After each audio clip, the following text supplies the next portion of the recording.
Nobody has all of the answers. Government doesn't have all of the answers. There isn't a government anywhere in the world who has all of the answers. And I think it's essential that we debate and listen to each other.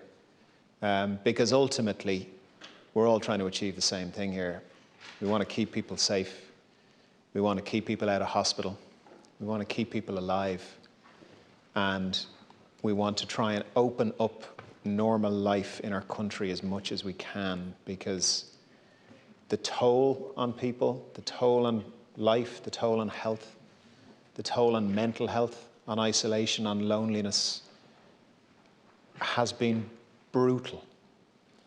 It has been vicious. It has been prolonged, and people are at their wits' end. We all know it. We all know lots of people, friends, family, constituents, neighbours, colleagues, who've had enough, and it's really wearing people down. And what I want and what the government wants, and I think what we all want, is we want to find some way of suppressing this virus while allowing people to have some sort of a life. You know, people are talking to me, they're saying they haven't hugged their mum or dad in a year, you know. They haven't seen their granny in a year. They haven't seen their friends. It's brutal. And the current measures in place are taking a real toll.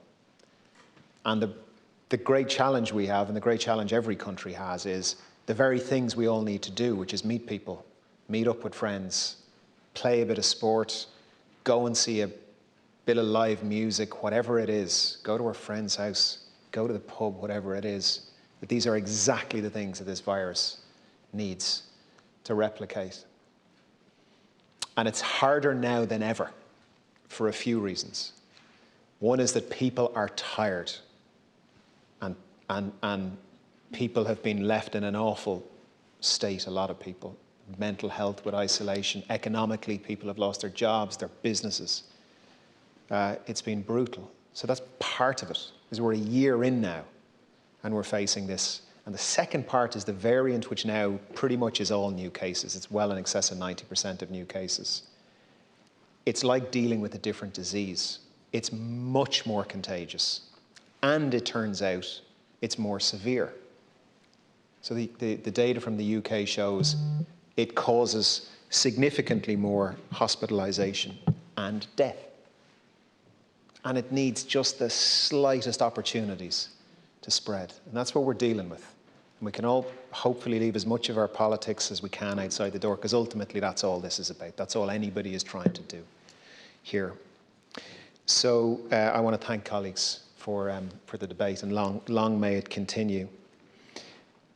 So why go with the approach in the legislation, which is to say, if the chief medical officer, having looked at the evidence from around the world, comes to the Minister for Health and says, I think you need to add the following 20 countries or 13 countries, I take that advice on, or whoever's in this role takes that advice on, the Minister for Health takes that advice on, and then can designate very, very quickly, the same day, those countries.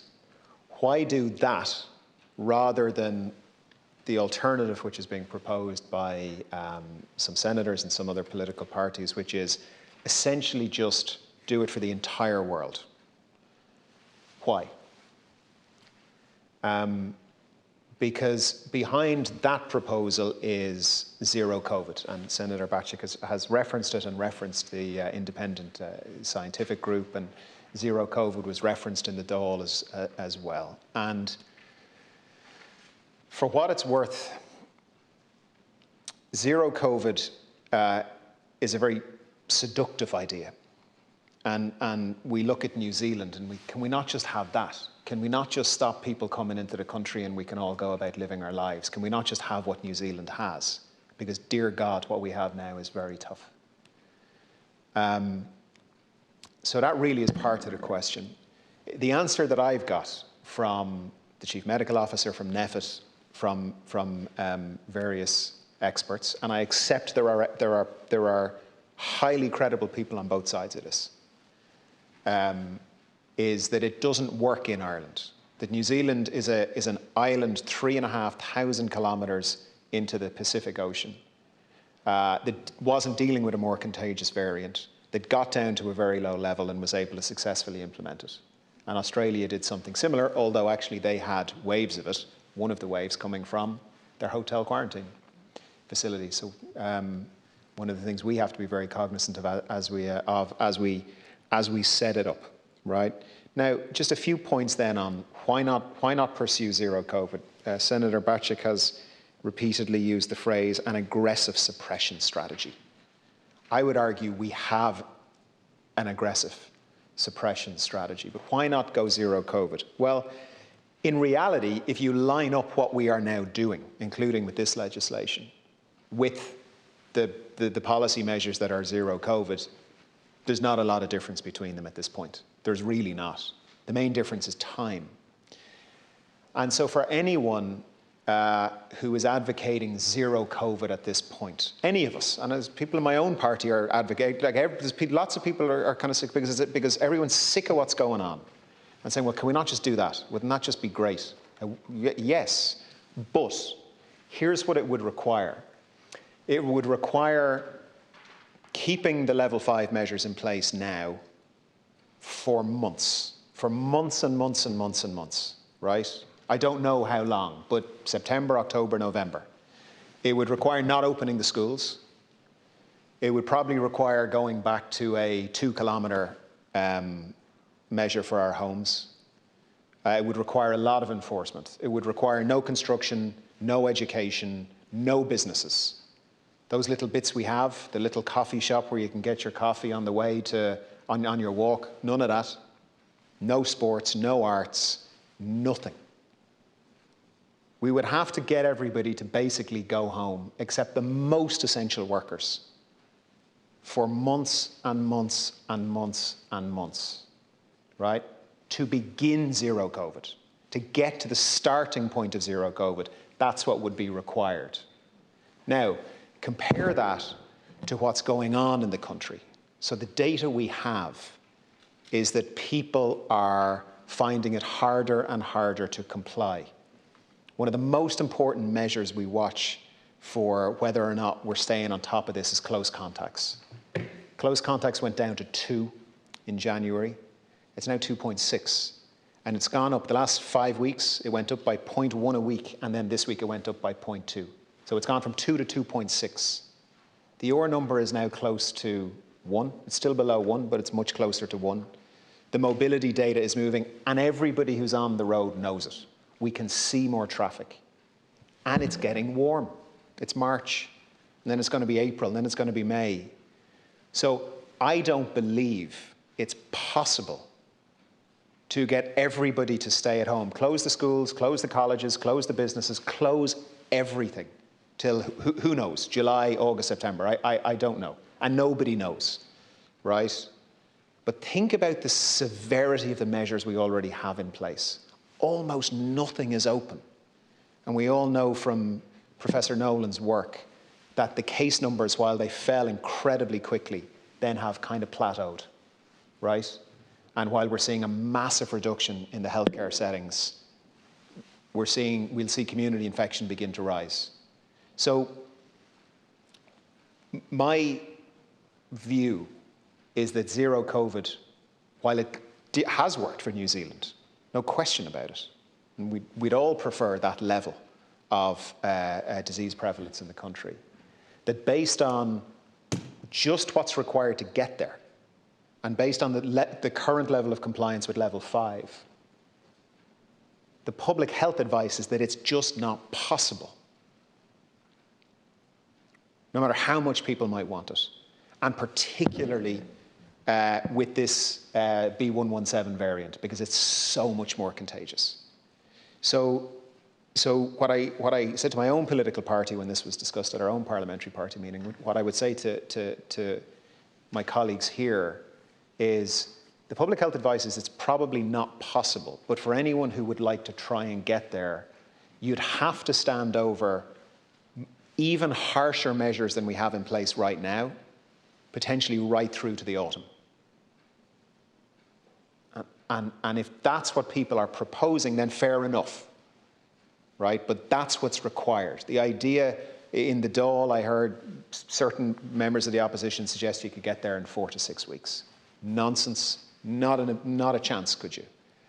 So if we want to talk about zero COVID, let's talk about what it would actually require and whether or not the Irish nation, or indeed any Western European nation at this stage, would be able to do that, and the toll that that would take, right?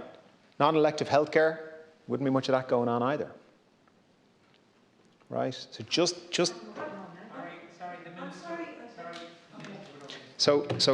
I would just ask colleagues to think about that. So why do what we're doing then, if zero COVID isn't the answer, which I don't think it is?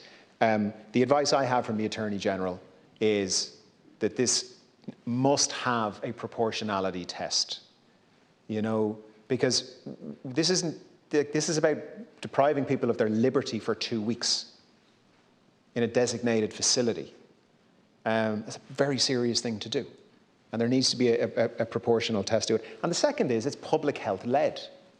And I would just respond to Deputy Higgins and say, this idea, the language uses, there must be consistency, and I think there was a question as to whether there was favouritism. They are charges essentially that would be being made against the public health officials providing this advice. And I doubt you mean that. It might be a charge you're making against government, but it's a public health recommendation we're getting. And I find it very, I would just point blank refute the idea that our chief medical officer is somehow playing favourites with one region of the world versus another. This is based on public health advice. They look right across, and I don't think it is fair to charge our chief medical officer with playing favourites when it comes to giving advice on category two countries. With respect to Sinn Féin's position, Sinn Féin was highly critical of the government's position in the Dáil debate. Can I point out the following? The regime that we're bringing in is very, very similar to the UK regime. Very, very similar. And as Senator Bacika said, there's now pretty much the same countries on each. It's very similar. I can't find any Sinn Féin opposition to the UK proposal. There may have been, but certainly a media trawl didn't find any vocal opposition from Sinn Féin in Northern Ireland to the UK proposal, which is exactly what we're bringing in here. And I must also point out that when this comes in, if this passes the House today and if the President signs it later this week, there will be hotel quarantine in place in England, in Scotland, by proxy through England in Wales and in Ireland. The only jurisdiction on the two islands where there will not be hotel quarantine is in Northern Ireland.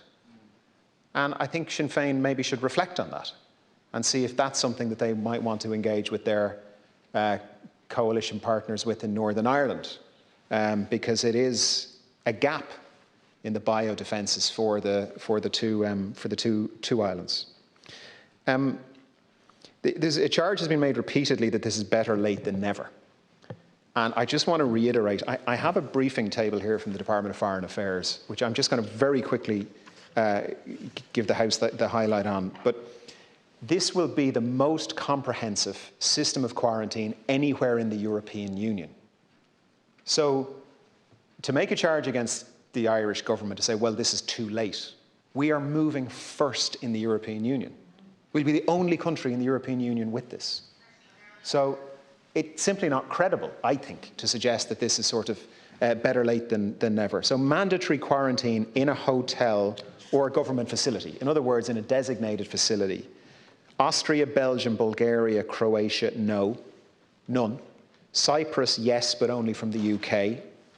Czech Republic, Denmark, Estonia, Finland, France, Germany, none. They don't do it. Greece, yes, but only if your incoming test is positive.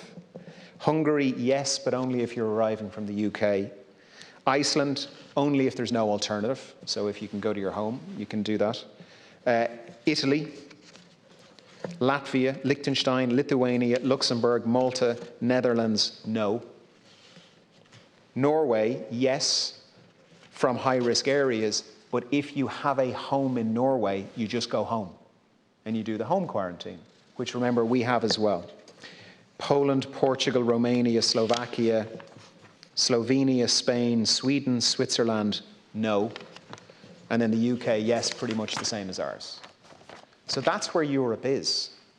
So to suggest that this is some sort of laggard move on behalf of Ireland, it simply just doesn't stack up. Slightly off topic, but it's been raised by a lot of people, Corry, is the vaccine programme. And one contribution said it's a debacle. And somebody said it's progressing so slowly. Look,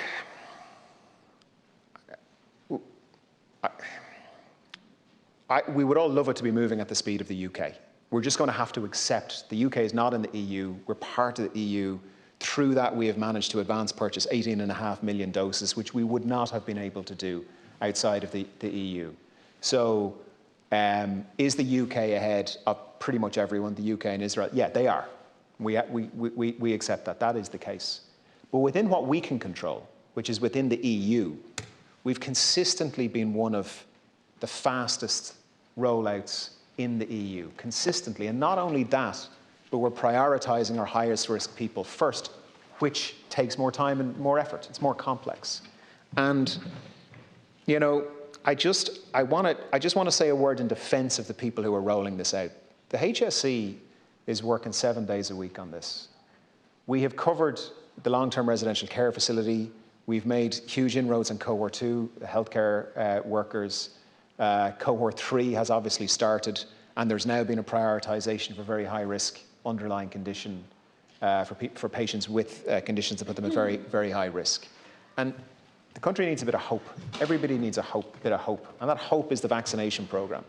And for it to be described in the Oireachtas as a debacle, I just think that that's nonsense. And I think it's a great disservice to the people who are rolling this out. I was in DCU, where they had 102 GP clinics. They had nearly 1,000 people 85 and over. The Order of Malta were there. Dublin Airport had sent in the wheelchairs. There were medical students, general practitioners, practice nurses, the staff in DCU, the HSE. The Air Corps has been flying vaccines to the islands in the West. Like, there's a national effort going on here that I am very proud to be part of, but to be an Irish citizen, a resident here, and watching the apparatus of the state and our healthcare workers step up. And I'd encourage any of you who can, go to a GP clinic and meet the GPs and meet the people being vaccinated. The hope and the emotion and the energy is incredible.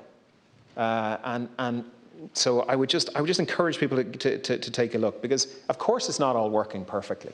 And there will be plenty of days and months where it doesn't work perfectly. We've never done anything like this before. But the work that is going on right across the country with our vaccination teams, I really think just needs to be acknowledged. There were a few miscellaneous questions, Cahirla, and apologies, I won't have got them all, but I'll try and just go through them. One senator asked, does this apply to EU countries as well as non-EU countries? Yes, and actually Austria is one of the designated countries at the moment. Are we looking at the ports as well as the airports? Yes, absolutely, has to be done. A question was asked about transiting through third countries. So the way the legislation is set up is that if you spend time in these countries, so if it's your country of origin, or indeed you are transiting through these countries, then you have been in one of the countries. The UAE is in because it was the public health analysis, and in part there's a lot of transit as well with UAE. So the journeys that it catches is very, very broad indeed. And you can't just say fly from Johannesburg to Schiphol Airport and come into Dublin and say, well, I've never been through Joburg. The legislation says, well, you've been in one of these countries in the last 14 days, and so it counts. And there's very, very few exceptions to that. And if senators would like, I asked the department to do me up some worked examples of different types of trips, transiting and different countries on the way. I'm very happy to send that to colleagues if it would be useful. But it really does catch an awful lot of people. Are all variants covered? I think it might have been Amendment 11. The answer is yes, absolutely. All current and future variants are covered. So, Chair, that's it. I just want to repeat that I respect fully the positions being put here, which are contrary to the government position. I think they are all being made with the very best of intentions. I don't think they were all being made with the very best of intentions by everybody in the Dáil last week, but I think they are. We're all trying to do the same thing. And there is absolutely no monopoly on wisdom or how to do this, fully and comprehensively. So,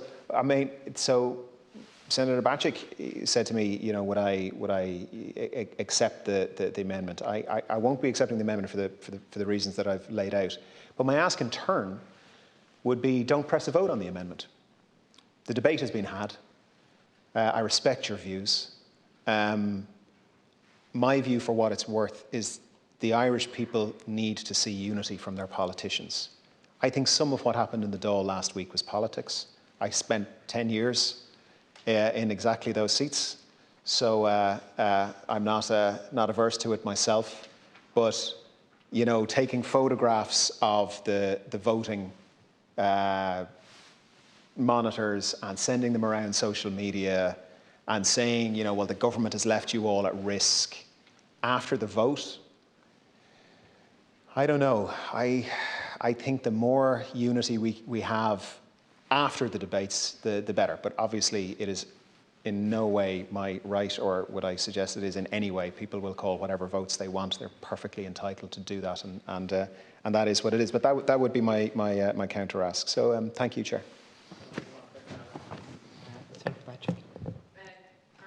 Well, I'm conscious of time and I don't want to prolong the debate. I would thank you, Minister, for your very comprehensive response on our Amendment 1 and this group of amendments. I do fundamentally disagree, I have to say, with your analysis of what it would take to implement a more aggressive suppression strategy, and in particular your analysis as to how long that would take, but clearly there's a disagreement. I will be pressing the amendment. I do think it's been a really important, a constructive debate, and generally a very courteous and respectful one, and I'm glad, I thank all colleagues who've participated to support our Amendment 1 and indeed to support the other opposition amendments, and thank you again for engaging with us, Minister. Senator Bork. Answering the question in relation to other EU countries like Austria, but supposing some other EU country is put in place, how is the information transmitted to the people who would be travelling? How is it through the airlines, or is it a government notice, or how are they could land here and not knowing this, or how is it communicated to them? Thank you, Minister. So in various ways, and some of it will be worked through the operationalisation of this, but one of the main things we want to see is that when people are booking their flights, that they are aware. So there will be a legal requirement for people to pre-book their own accommodation in one of the designated facilities. And we're working closely with the carriers such that if you don't have if you haven't followed the steps you need ahead of time, so including the pre-flight PCR test and booking quarantine, that you will not be allowed on the plane or you will not be allowed on the boat. So what we need to do is make sure, obviously the Department of Foreign Affairs will have updated, and gov.ie will have the updated information. But what's essential is that the people travelling themselves understand, and that the carriers don't let them travel until they've seen the validated documentation.